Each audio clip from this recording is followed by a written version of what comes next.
Hey everyone, who's more in the right, the protagonist or the antagonist? Say who and why in the comments. Let's get into the full story. You're not seriously calling him to the stand, I whispered to my attorney, already feeling my chest lock up.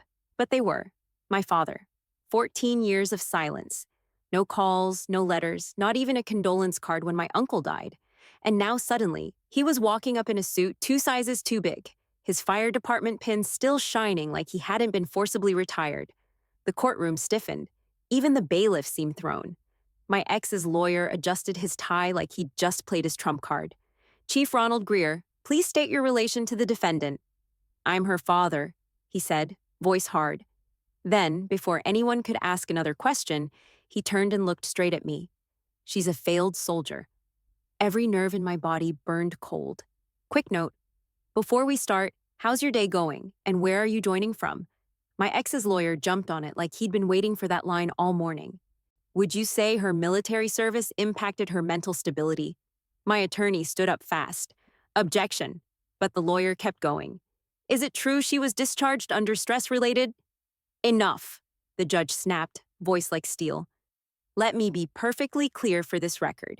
Miss Greer is a decorated combat veteran, honorably discharged with multiple commendations. She currently runs a national security training facility outside of Atlanta. The courtroom went dead silent. My father's mouth fell open, like he'd just realized he wasn't in his firehouse anymore.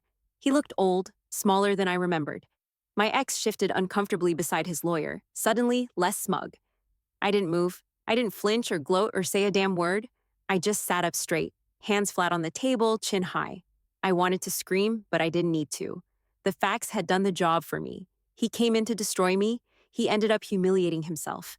And not because I fought back, because I didn't have to. That wasn't the first time he tried to take me down in front of strangers. It started the day I told him I was enlisting. I was 18, graduation cap still on the kitchen table. I came home with the papers, full of adrenaline, heart pounding like I'd just jumped out of a plane. I thought he might argue, maybe yell a little, but I didn't expect what actually came out of his mouth. You did what? He barked, standing up from his recliner like he was about to swing. I signed up, I said. Army. I leave in 3 weeks. His face twisted. No daughter of mine is going to play soldier. I didn't back down. Not then. Not after years of learning to shut up and stay out of his way. It's not a game. I'm serious. He slammed his beer down so hard it foamed over the side. You think they want some skinny little girl with a smart mouth out there? You'll get yourself killed. Mom was at the sink, staring down at a dirty plate like it might save her life if she kept scrubbing it. She didn't say a word. I turned to her. Are you really not going to say anything? She opened her mouth, then shut it again. Just wiped her hands and walked out of the kitchen. He pointed at the front door. You've got 2 choices. Rip that contract up and stay under this roof. Or walk out now and don't bother coming back. For a second, I couldn't breathe. My throat locked up. My legs went weak. Then I looked him dead in the eye and said, I guess I'm leaving. He scoffed. Yeah, okay. Where are you gonna go? You think the Army wants some emotional teenager with no discipline? You'll wash out in a week. I didn't say anything else. Just went upstairs, grabbed my duffel, stuffed it with the little I had. 2 pairs of jeans, a hoodie, my high school yearbook, and that enlistment packet. When I came back down, he was back in his chair, flipping through channels like nothing happened. I opened the door. He didn't even look at me. The bus station in Jackson was colder than I expected for late June. I sat on a bench with my bag between my legs, knees bouncing, trying not to shake. I didn't cry. Not then.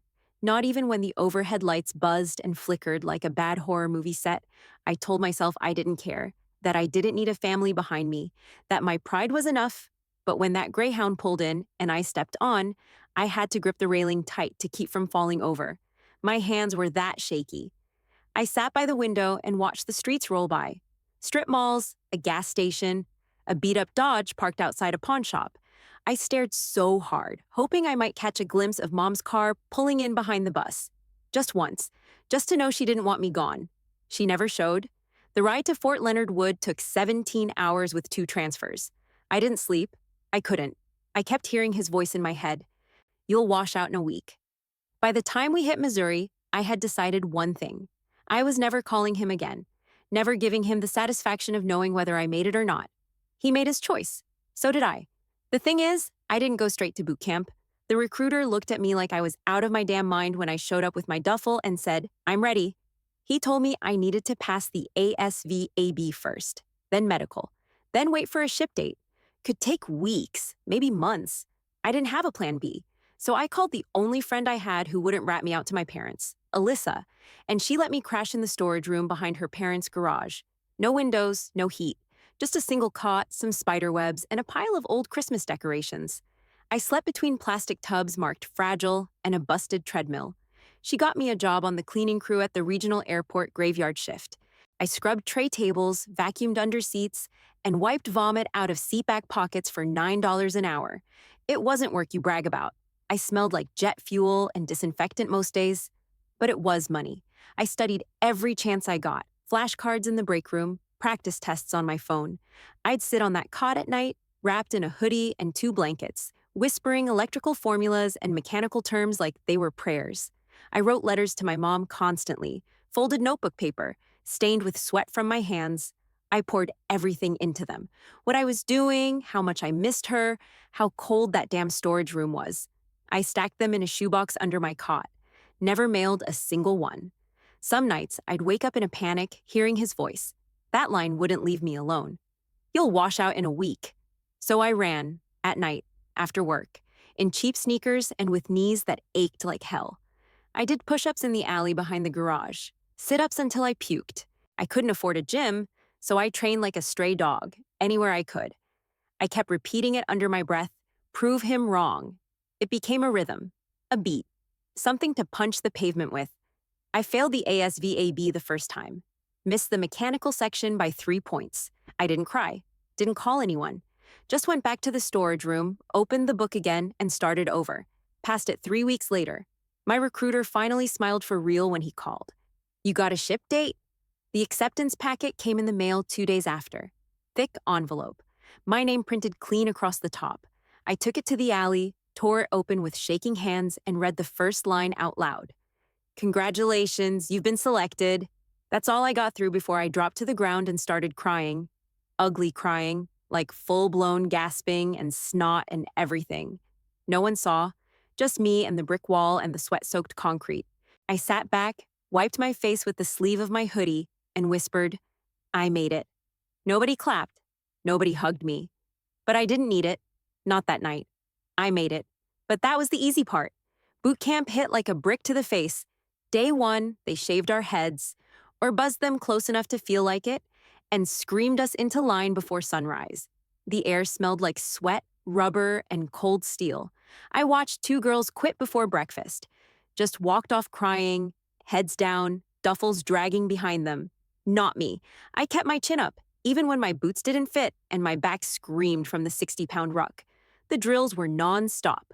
Push-ups in gravel, mile runs in the rain, crawl through the mud kind of stuff. But the physical part wasn't the worst. It was the way they talked to you. Broke you down. "Why are you even here? You think you're tough? Bet daddy paid your way through high school, huh?" I didn't answer, just kept moving. One step, one representative, one breath at a time. But it wasn't just the instructors. The other recruits weren't much better, especially the guys. One of them, Winters, made it his personal hobby to mock me. "Damn, Greer, you sure this isn't too hard for a little thing like you? You from some fancy town? Bet you never even fired a gun." The others laughed. It was constant, relentless. But I didn't quit. I took the hits, the looks, the jokes, and I kept training. Blisters stacked on top of blisters. My legs cramped at night. My fingers bled from weapon drills. I didn't sleep more than 4 hours most nights. And every time I thought about giving up, I heard that voice again, my father's. "You'll wash out in a week." So I ran harder, pushed further. Then came the night it all flipped. Simulated combat, close quarters, no lights, padded gear. We were paired off for a takedown drill, no mercy, just full-body aggression. I got matched with Garcia, 6 feet tall, solid muscle, smug as hell. People chuckled when they saw the match. Greer's about to get folded. He came in fast, tried to take me down with a shoulder slam. Didn't work. I ducked, wrapped his legs, and drove us both to the mat. My knee hit his side hard. He grunted. I scrambled up and locked his arm in tight. Weight low. Pressure on his shoulder. He tapped. Silence. Then someone muttered, "Damn." After that, Winters shut up. People started nodding at me in the chow line. Garcia even fist bumped me once. Didn't say a word. Didn't have to. Graduation came 6 weeks later. We stood in rows, uniforms stiff, boots polished, backs straight. I didn't expect anything from my parents. I was right. No call, no message, not a damn word from my father. But my mom sent a card, just a plain white one from the grocery store. Inside was a Walmart gift card and 3 words in shaky cursive. Proud of you. I sat on my bunk that night, card in hand, and let myself feel it. Just for a second. Then I folded it, tucked it into my footlocker, and locked it up. Next morning, I shipped out. No more yelling, no more drills. This was the real thing now. Active duty. Real soldiers, real stakes. No one cared about where you came from or what chip you carried on your shoulder. You either showed up and earned your place, or you didn't. And I was done proving myself. Now, I wanted to become someone no one could ignore. I didn't have time to settle in. The first deployment hit fast. 12 days after landing at base, I was boots on ground in some unnamed stretch of sand that felt like the surface of the sun. The Army didn't tell us where we were, and we didn't ask. All we knew was tension was high, terrain was open, and anything could go sideways without warning. Command was hard. No one held your hand. You either performed or you got someone hurt, maybe killed. That first month, I barely slept. Dust in my mouth, grit in my ears, heat that never broke, even at night. I learned to move silent, eat fast, and keep my weapon close enough to reach in my sleep. The adrenaline never stopped, neither did the fear. We'd go out in convoys that rolled slow through villages and dried up fields, always waiting for the boom under the wheels. Some nights we came back quiet. Some nights we came back with holes in the trucks. But I didn't break. I kept my head down and my team close. Learned to read their faces, their silences, the way tension curled in someone's shoulders before something kicked off. By the second year, I had stripes and a name people listened to. I remember the mission that changed everything. Midday run? Should have been routine. We were moving supplies and escorting medical personnel. 5 vehicles, 12 of us total. Halfway through, we got ambushed. RPG slammed the lead vehicle, blew out the front axle, rolled it into a ditch. We were boxed in fast. Small arms fire from 2 sides. They had high ground, good angles. I took cover behind a Humvee and radioed back, but the line was jammed. I didn't wait. I grabbed 2 others, made a hard flank around the side, laid down suppressive fire to give the medic team cover. We got 2 wounded out of the wreck, dragged one by the vest through broken glass and hot shell casings. My arm got clipped. Nothing serious, just a graze. But I didn't stop. I don't even remember what I said. Just shouted and pointed and moved until we were back in motion, driving out of there with all our people alive.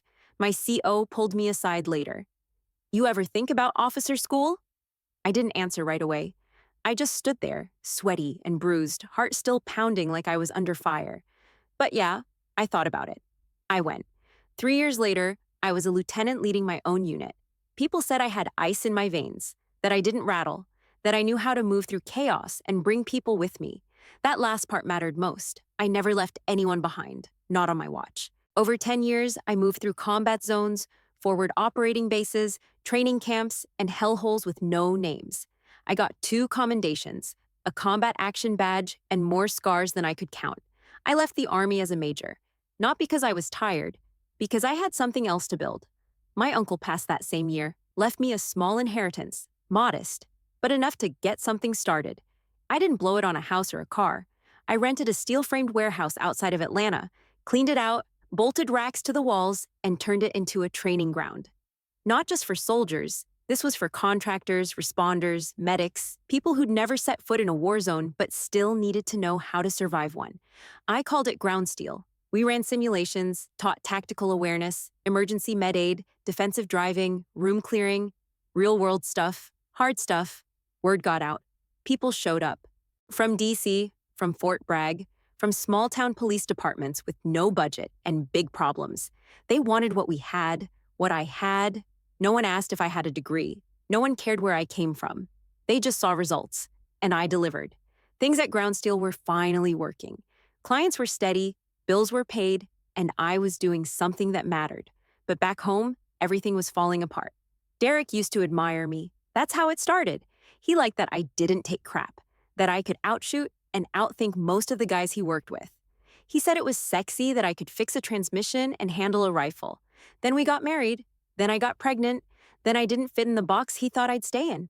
He didn't say it outright, not at first, but it was in the looks when I came home late, covered in sweat and dust from field drills. It was in the comments when I had to miss dinner because a client extended a session. At first it was, "You're working too much." Then it became something sharper. "You run the world, but you can't keep your house together." That line hit hard. I'd faced live fire, command pressure, and grown men trying to break me. But that one sentence gutted me in a way none of them had. I didn't yell. I didn't throw anything. I just looked at him and said, "You knew who I was when you married me?" He shrugged. "Yeah, and I thought you'd grow out of it." 6 months later, he filed for divorce. The petition said, "Irreconcilable differences." But let's be honest, he wanted out the second I refused to become small for him. What caught me off guard wasn't the split. It was the custody demand. He wanted full custody of our son. Our 6-year-old who still asked me to braid his hair in the mornings and sneak extra cookies in his lunchbox. Who begged to ride along to ground steel just to help mom train the soldiers. "You think you can raise a kid between crisis drills and combat simulations?" his lawyer said when we sat down at mediation. "You don't exactly scream stability." Derek sat there in his expensive suit, not saying a word, just letting his lawyer paint me as some trigger-happy Rambo with no business raising a child. He had money, he had connections, he had a clean record and a calendar full of photo ops with our son, all cropped and filtered for maximum sympathy. But I wasn't going down without swinging. He was slick, I was solid. He had charm, I had truth. That little boy was the only piece of my life that didn't feel like a fight. He was calm, bright, kind. He didn't deserve to be weaponized. So I lawyered up, pulled my records, got affidavits. I knew this was going to be ugly, but I'd already walked through worse, and I wasn't losing my son to a man who thought parenting was a PR strategy. Court smelled like old carpet and cheap coffee. We were 3 days in, and I already wanted to burn my suit. Derek sat 2 tables over, calm and polished like he was running for office. His lawyer, Waylon Cross, had the voice of a talk show host and the ethics of a coyote.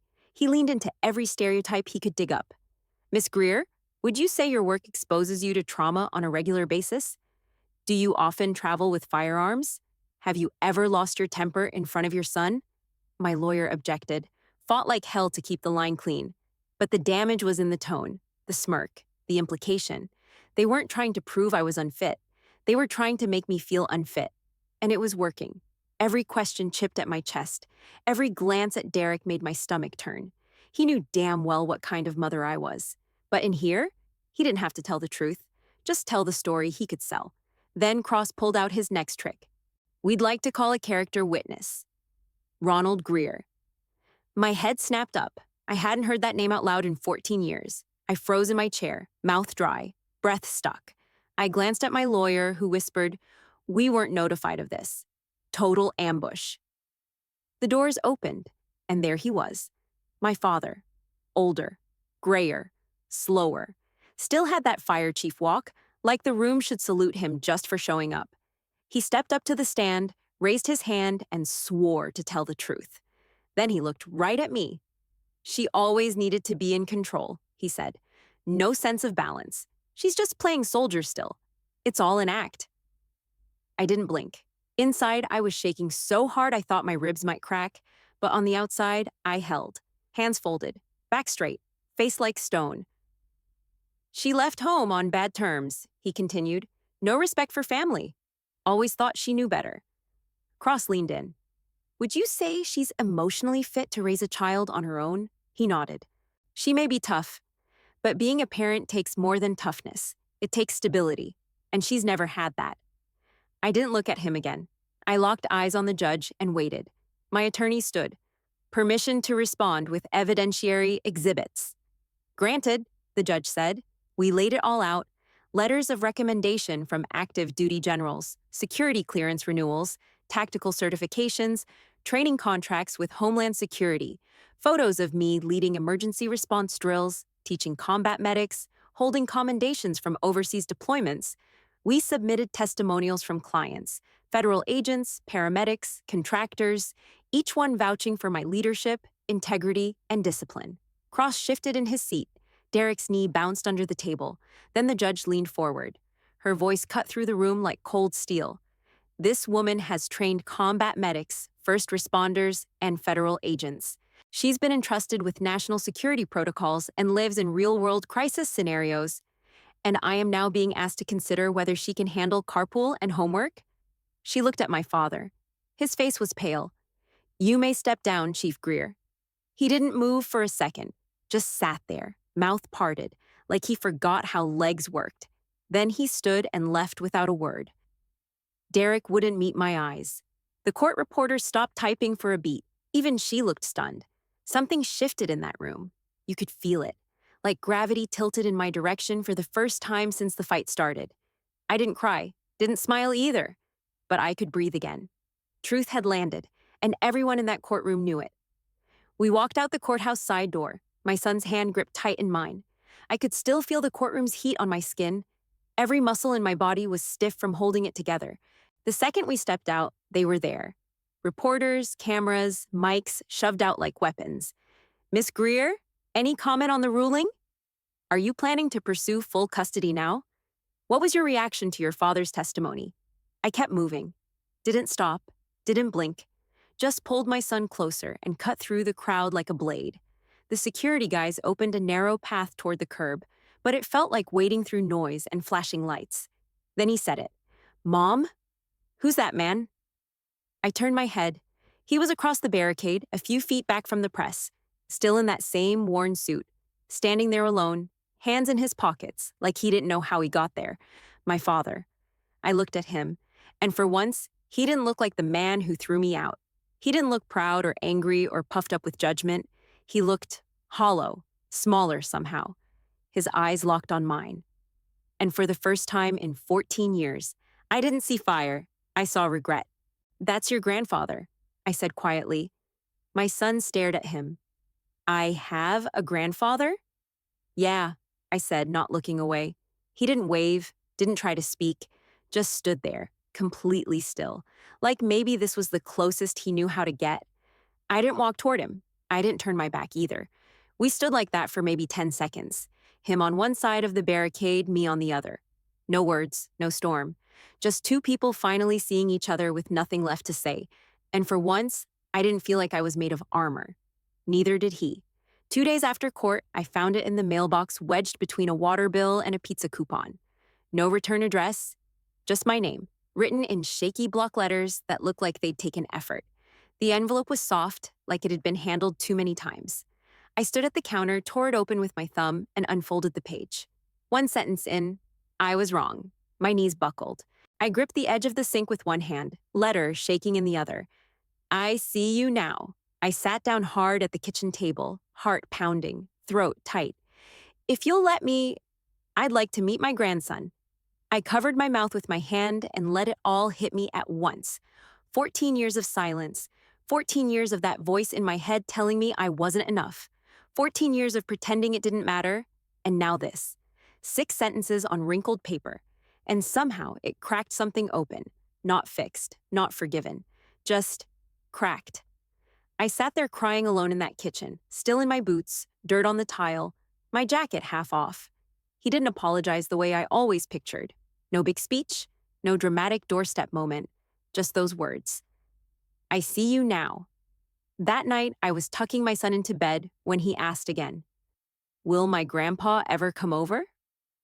He looked at me with those same serious eyes he had in court, like he could already read things adults tried to hide. I paused.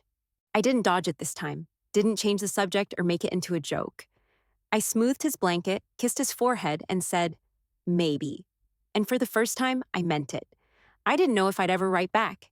Didn't know if we'd sit in the same room again or ever say the hard stuff out loud. But for the first time since I walked out of that house at 18, the door wasn't locked anymore. And maybe that was enough. For now.